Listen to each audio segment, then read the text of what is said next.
Hello, अस्सलाम वालेकुम dear student. क्या हाल है? उम्मीद करता हूँ सब खैरियत से होंगे। आज जो हम टॉपिक लेकर आए हैं वो है एवोगाड्रो लॉ। एवोगाड्रो लॉ क्या है, किसने पेश किया था और इसका स्टेटमेंट क्या है और इसका एग्जाम्पल भी कराएंगे। पूरा क्लियर होने वाला है इस क्लास में आपका एवोगाड्रो लॉ। तो एवोगाड्रो लॉ का पहले हम स्टेटमेंट लिखते हैं। किसने पेश किया था? हमारे पास एक साइंटिस्ट था जिसका नाम था एमिडो एवोगाड्रो। एमिडो एवोगाड्रो ने इस लॉ को पेश किया था। ये लॉ गैसेस के हवाले से है और इसका जो स्टेटमेंट है वो मैं यहाँ पे लिखने जा रहा हूँ। आप लोग भी साथ साथ लिखते जाइए। This law states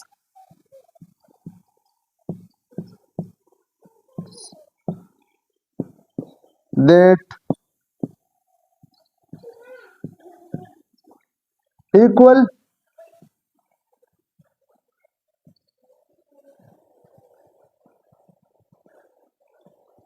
that the pressure,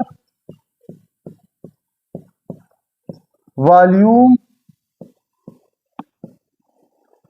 and temperature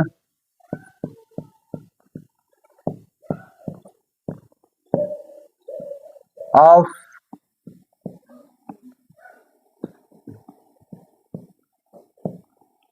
the different gases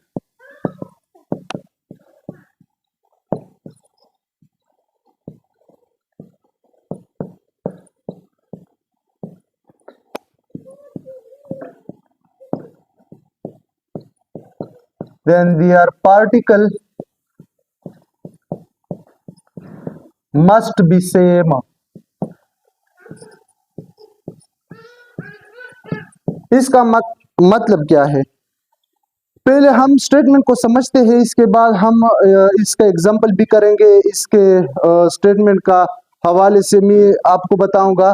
this law states that the pressure, volume and temperature of the different gases if same then their particle must be same. Let suppose हमारे पास दो container है। यहाँ पे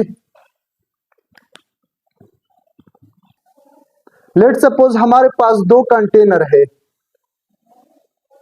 एक का नाम है, लेट सपोज हमने इस कंटेनर को नाम दिया ए और इस कंटेनर को हमने नाम दिया कंटेनर बी। हमने एक कंटेनर है, हमारे पास दो कंटेनर है। एक का नाम है ए, दूसरे का नाम है बी। हमने इसमें एक गैस डाला, लेट सपोज कोई सी नामी गैस डाला। इसमें भी कोई गैस डाला जिसका नाम है लेट सपोज एफ। तो इसमें हमारे पास हमने दो गैस डाले और हमने क्या किया, हमने इसका जो टेम्परेचर है, लेट सपोज इसका जो टेम्परेचर है T1 है, इसका टेम्परेचर T2 है। इसका जो प्रेशर है यहाँ पे इसका प्रेशर लेट सपोज हमारे पास P1 है और इसका प्रेशर P2 है। लेकिन कंडीशन को समझते जाइए। यहाँ पे हमारे पास जो वॉल्यूम है इस कंटेनर का वो लेट सपोज V1 है और इसका वॉल्यूम V2 है। तो एवोगाड्रो लॉ क्या कह रहा है? एवोगाड्रो लॉ ये कह रहा है कि अगर हमारे पास टू डिफरेंट गैस हम उठाए और इसका टेम्परेचर, प्रेशर, वॉल्यूम दोनों का हम बराबर रखे तो एक कंटेनर में जितने नंबर ऑफ मोल होंगे दूसरे में भी उतने ही नंबर ऑफ मोल होंगे। अगर ये जो दो कंटेनर है ये इस कंडीशन को फॉलो कर रहा हो कि हमारे पास V1 is equal to V2 के बराबर हो और P1 is equal to P2 के बराबर है and V1 is equal to V2, then ये जरूरी है, ये मस्ट होगा कि इसमें जितने भी नंबर ऑफ पार्टिकल होंगे इस कंटेनर में भी उतने ही नंबर ऑफ पार्टिकल होंगे। यानी कि जितने नंबर ऑफ मोल एक कंटेनर में होंगे उतने ही number of mole container B में होंगे। किस तरह? लेट सपोज मैं मिसाल के तौर पर समझाना चाहूंगा।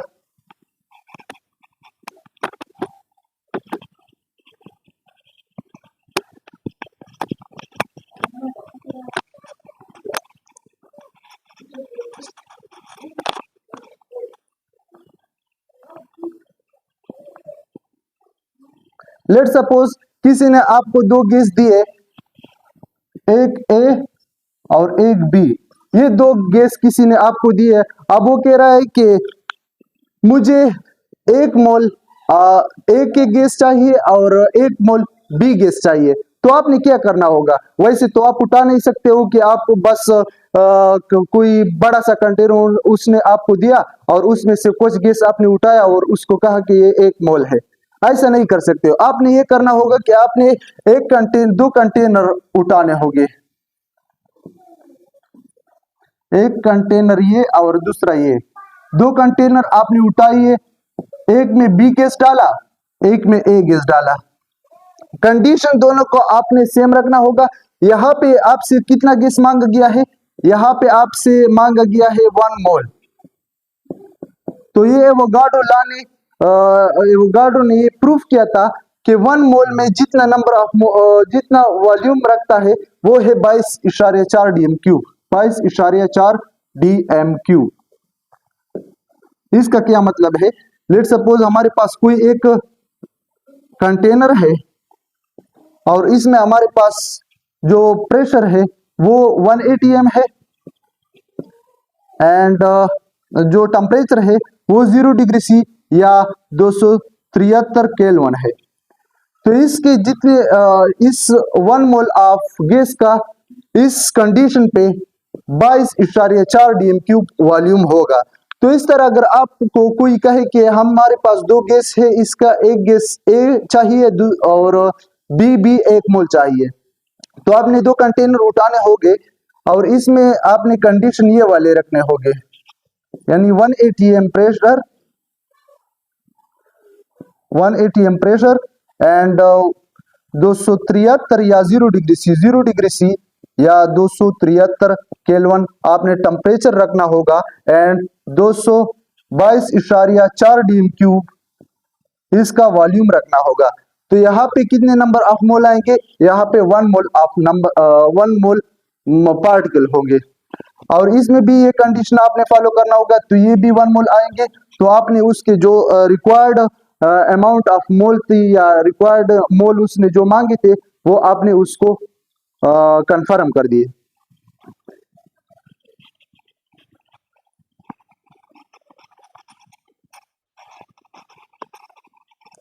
लेट सपोज ये न्यूमेरिकल में किस तरह आता है, हमारे पास लेट सपोज न्यूमेरिकल में इस तरह आता है कि हमारे पास एक केमिकल इक्वेशन है S + O2 react together to give us SO2।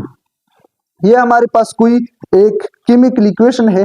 अब आपसे मांगा ये गया है कि अगर हमारे पास 15 मोल 15 ग्राम सल्फर है और वो ऑक्सीजन के साथ रिएक्ट हो जाता है और हमें सल्फर डाइऑक्साइड देता है, तो अगर हमारे पास 15 ग्राम है तो हमारे पास कितना volume of sulphur dioxide produce होगा। वॉल्यूम मांगा गया है आपसे सल्फर डाइऑक्साइड का।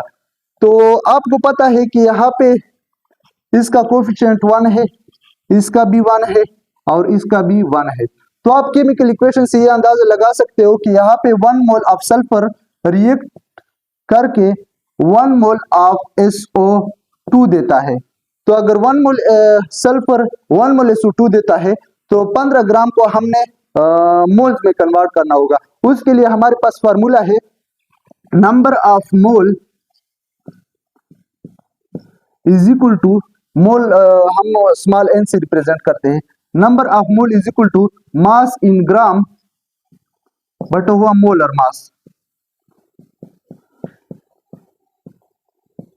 अब इस फार्मूले में हमने पुट करना होगा नंबर ऑफ मोल, तो हमें चाहिए तो इसको वैसे लिखते हैं कि number of mole is equal to mass in gram हमें दिया है 15 ग्राम है और सल्फर का मोलर मास 32 है। तो इससे हमारे पास आता है 0.469, ये हमारे पास आता है। ये हमारे पास number of mole of sulphur आ गए 15 ग्राम से। तो हमें इस केमिकल इक्वेशन से अंदाजा पहले हुआ था कि 1 मोल देता है और अगर हमारे पास यहाँ पे 0.4969 है तो ये भी 0.469 देगा, 0.469 सल्फर भी 0.469 देगा। तो यहाँ पे तो हमसे सल्फर डाइऑक्साइड के मोल नहीं मांगे गए हैं, यहाँ पे तो वॉल्यूम मांगा गया है। तो मोल को वॉल्यूम में कन्वर्ट करने का भी हमारे पास एक फार्मूला है। वो क्या है? वो हमारे पास है number of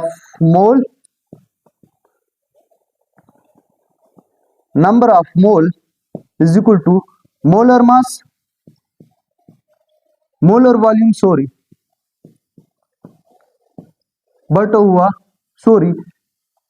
volume at STP. यहाँ पे वॉल्यूम एट एसटीपी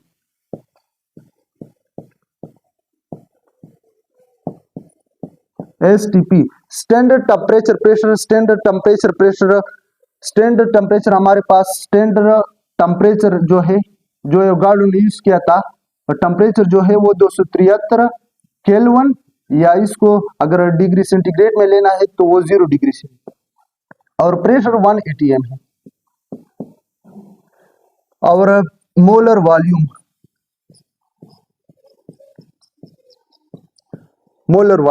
तो नंबर ऑफ मोल हमारे पास है कितने हैं? 0.469। तो यहाँ पे हमने ये पुट करने होंगे 0.469 इज इक्वल टू, यहाँ पे हमारे पास मोल वॉल्यूम एट एसटीपी तो नहीं है, ये हमने मालूम करना होगा। तो मोलर वॉल्यूम हमें पता है कि मोलर वॉल्यूम कितना है, वो है 22.4 dm3, 22.4 dm3 है। तो हमें क्या करना होगा, यहाँ पे ये डिवाइड है, इधर आएगा तो मल्टीप्लाई हो जाएगा। तो यहाँ पे 22.4 dm3 is equal to volume at STP जो वॉल्यूम हमसे मांगा गया था वो हमारे पास इस मल्टीप्लिकेशन से आएगा। इस मल्टीप्लिकेशन को अगर हम करें तो तकरीबन यहाँ पे हमारे पास 10.50 dm3 आ गया वॉल्यूम।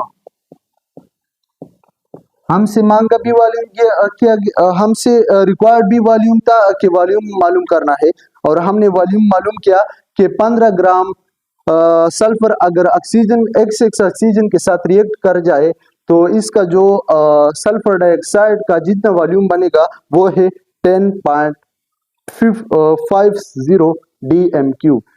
तो ये था आज का लेक्चर। उम्मीद करते हैं कि सबको समझ में आ चुका होगा।